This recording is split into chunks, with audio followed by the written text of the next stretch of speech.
Joining us now, the former assistant general manager of the Vancouver Canucks. We haven't talked to him since before the trade deadline. It's great to welcome back Mr. Chris Gear to Sekeres and Price. Hi, Chris. How you doing? I'm doing well.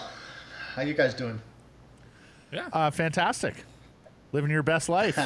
Racing cars at Mont Tremblant. Attaboy. Yeah, that was a lot of follow fun. Chris on Twitter. Driving on an ice track in some pretty amazing Audi vehicles. So that was a lot of fun for sure. So is this what we're looking at now? Career change? You're going to go into rally driving? Or social media influencing? I don't know. I don't know if either one of those is in the cards, but it was a fun little sideline for that weekend for sure. Well, do keep us posted. It's great content. Thank you, Chris. Our first chance to talk to you, buddy, since the Flip Hronek trade. So just want to get your sense of the deal the Canucks made on that one, and then we'll move from there. Yeah, really interesting deal there. And I understand all of the people that are frustrated by it and think that it showed a lack of patience. A right shot defender that can be a top pairing guy is such a tough commodity to find in this league. Even if you have a high pick, you could end up, picking a guy like Olli Juolevi, and not to disparage Juolevi, but never got to where he should have gotten, or never got to where you'd want to get with a player picked that highly. So, to trade a pick and look, if the Islanders don't make the playoffs, they're keeping that pick. If they do make the playoffs, it's a pick that's outside the top 12. It's not necessarily going to be that elite top end player that is a guaranteed,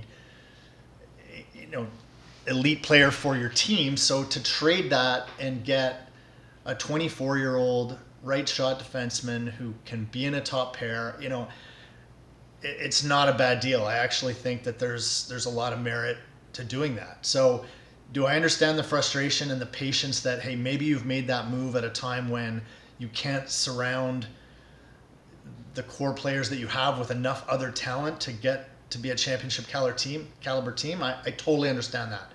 But when you have already another high first rounder that you're going to get this year and within the top 10, and you use another one to fulfill a position of extreme need, I can't fault the organization too badly for that. You were involved the last time the Canucks traded out first-round picks. In fact, the last couple of times, both in the Oliver Ekman-Larsson deal and in the JT Miller trade before that. Tell us, Chris, how much do the people in the room sweat the trading of a first-round pick and even the reaction of trading a first-round pick?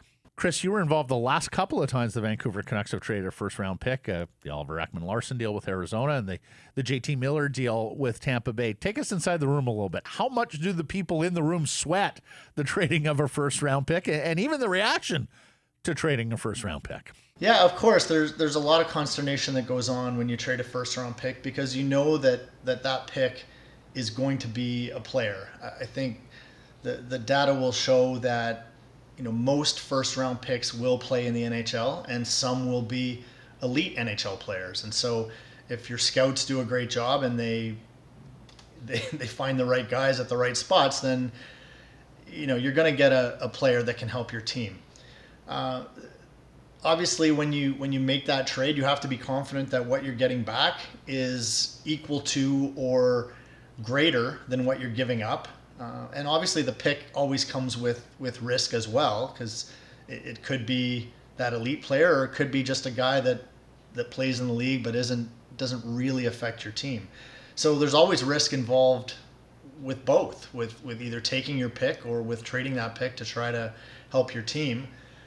It also depends on the organizational direction and what you're being asked to do and what you're being asked to achieve. And so you take those gambles in line with those instructions or that direction, right? So, yeah, the Miller one, I would say, worked out really well. The other deal, maybe not so much, but there were reasons and people who supported both of them at the time, and you hope that they work out. and that the draft pick doesn't end up going on to become, something that, had you selected them, would have been another core piece. Chris, you talked about the challenges of identifying and then acquiring right shot defensemen, and we know that that's been a challenge for a while here for the Vancouver Canucks. Any red flags, though, on your part when you look at this deal? Like, the Canucks and Detroit are basically in a parallel track. Both of them have been out of the playoffs. They're trying to move this thing forward. The fact that the Red Wings are willing to part with the kind of player that you just described, is that should that be cause for concern that they're willing to move off a player like this? It could be, but there's always something internal that is potentially going on where the player isn't a good fit with one organization and can become a good fit with another organization. I think, objectively speaking, I think Hronek is a talented player, is an effective player. And so for whatever reason, maybe there wasn't an organizational fit in Detroit. But I don't think that's enough of a cautionary tale to say that, the Canucks should have stayed away from him. So I don't know if there's something that Detroit saw that other teams haven't seen, and I guess time will tell. But, I would say it's probably more likely just them evaluating their fit and their chemistry or their makeup or who they have coming along. Seider sort of becoming the top dog there, and just maybe him feeling that Hronek was a little bit expendable. So I don't know. I wouldn't put too much stock in that. There's obviously, just talking about where the two teams are, my concern with the Canucks in making a deal like that is, and I sort of mentioned it before, is do they have enough that they can surround, and now you've got, Pettersson, Hughes, Demko, Miller, Kuzmenko, and you add Hronek to that, can you find enough other players? And usually that needs to come from your farm system. And the Canucks just don't have a lot on the farm system. Like, they have a talented team in Abbotsford, but most of them aren't prospects. You've got, Linus Karlsson, maybe Ratti finds his way there somehow. But, apart from that, you're not going to add a lot of depth to your NHL team from your AHL team. So then you're looking at free agency, but you lack cap space. Or, you find another diamond in the rough like Kuzmenko, but those don't grow on trees either. So it's a challenge, and that's why the timing of the Hronek deal is iffy. But like I said, those don't grow on trees, so those are the shots. If you're going to take any sort of gamble, at least finding the utmost position of need is probably where you go. And the rarest commodity. And Chris, I think you just hit it. The Canucks now have to go out in the world in free agency. Perhaps there's a trade or two involved here, but most likely free agency to surround what they've got. I mean, you were the cap guy there. You tell me, are we moving towards a world where you have to buy out OEL just to gain the cap space to see if you can be competitive in the next couple of years? And is that a worthwhile gamble when you take a look around at the rest of the Western Conference and see a fantastic Colorado team last year, but this year just a whole bunch of good but maybe not great teams jockeying for first place in the conference? Yeah, the West definitely isn't what it used to be. I think there's so many strong teams in the East now that the Cup champion probably comes out of the East this year, and some surprise team in the West might make a run to the finals. Cap space is always going to be at a premium in this league. I think the penalty or the cap, let's call it the cap penalty of doing a buyout with OEL, I'm just not sure that's worth it. I think, you've got to find a way to rehabilitate the player. If you can get a better, second pairing, and maybe he plays fewer minutes, or he plays, this guy's not that far removed from being effective. Last season, he came over and was pretty effective, and then this season his plays dropped off. But I think, you can probably get a little more out of him for at least a couple of years before you make a decision as drastic as a buyout. So I probably wouldn't lean that way. But, they've got a glut of wingers that I would consider, marginal second line players, probably third line players. When you look at, Besser, Garland, Beauvillier, Mikheyev, potentially Podkolzin, even Höglander if he gets his game up. You've got a glut of wingers, and I think they're all decent wingers on a good team. But to get to that next level, you need guys that are more top six caliber. I think right now you've got Pettersson, Miller, and Kuzmenko that are legitimate top six players, and you need more. So if they can move some of those wingers and fill those spots with younger players or another second pair D-man, that's how you're going to have to reshape this team, in my view. You mentioned all those wingers. They add to the stable by getting Aidan McDonough to finally sign his contract after his final year at Northeastern, and you were part of the group that drafted him. But I'm kind of curious, what can you tell us about the idea of promises made to young players, college players, and just in generalities, but maybe even using Adam Gaudette as an example of a guy that's traveled sort of the same road that Aidan McDonough has through Northeastern, obviously, to the Canucks organization. We hear this an awful lot, that perhaps promises about ice time and role and those types of things are made to these players to get them to sign. Do teams make promises to players? Yeah, I think they do. We were always reluctant to do that. We would always say that, this is a merit-based economy, so to speak, and we were going to give the player every opportunity, especially when a guy comes in late at the end of the year, like McDonough, or like Quinn Hughes did, or even guys like Griffin Molino. They got a fair shot for the balance of the year. I mean, the team's playing for nothing. There's no reason not to give McDonough every opportunity to play and to thrive and to see what you have in him. So to promise a guy something for this end of season, I think is fine.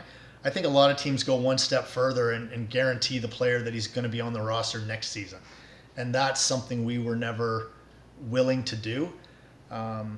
We were honest and said, look, you'll have every opportunity, and if you beat out these other guys, the spot is yours. And obviously you point to your roster and say where it's thin and where the opportunity is, and I think most players can respect that and realize that the NHL is not a straight line. Nobody wants to be gifted anything, so most players, I think, respect when you tell them it's open for you to win that job, but we're not just going to hand it to you. But I think, from what I've heard, some other teams do go a little further and say, no, if you sign with us, that spot is yours.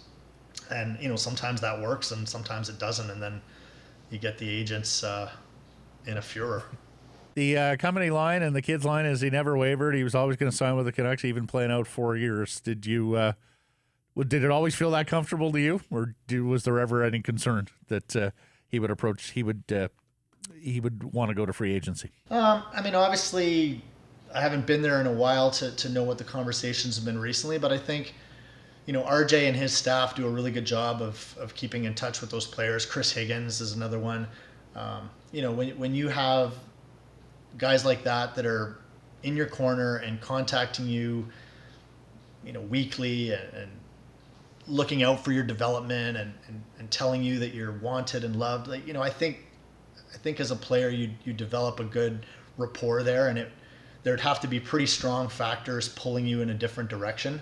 So, there've been a number of cases, whether it was Will Lockwood previously or even Thatcher Demko, where there was some concern. These were East Coast guys that wouldn't they want to stay on the East Coast close to their families, and we always ended up converting those. So I think similarly with McDonough, you build a relationship for a number of years from the time of their draft, and you have to rely on that relationship being strong enough to outdo those other things that might pull the player away. Chris, how much talk was there about maximizing Pettersson, Hughes, and maybe even to a lesser degree Demko, although he was there with Jacob Markstrom for a while, maximizing their entry-level years, and how much talk, how much emphasis should there be from this group about maximizing their prime years as players?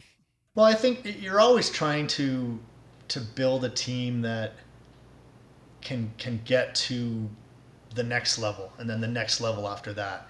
And when I look at these three players, you've got Demko signed for I think 3 more, Quinn for 4 more, and then Petey's deal will come up. So I think at least within that 3-year period where Demko is at a reasonable cap hit at $5 million and Quinn at, whatever, 7.6 or 7.8, whatever he's at, those are numbers that with a cap that is expected to go up a little bit next year and perhaps more the year after, I think there's a window to work with there. So within that sort of 3-year period would be a really opportune time to get to the level the Canucks want to get at.